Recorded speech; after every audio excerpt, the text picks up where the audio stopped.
በቅርቡ አንድ ወዳጄ ጋር ያወራን ለሆነ ብር ሰደቃ ብር ተፈለገና ወማከርኩት ቆይ እስኪ ከዘካዬ ውጭ ከስራዬ ለአላህ ማስቀምጠው ፐርሰንቴጅ አለ ስንት እንደሆነ አይቼ ልንገርህ አለ። አየናም የሰደቃው ስራ ላይ ተሳተፈ።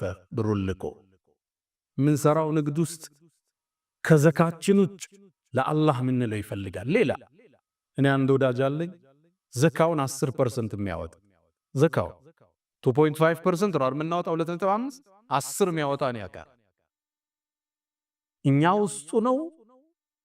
የአላህ ደጋግበሮችን ታገኛላችሁ ስፈትሿቸው። ሀብት ጥቅሙ ምንድነው?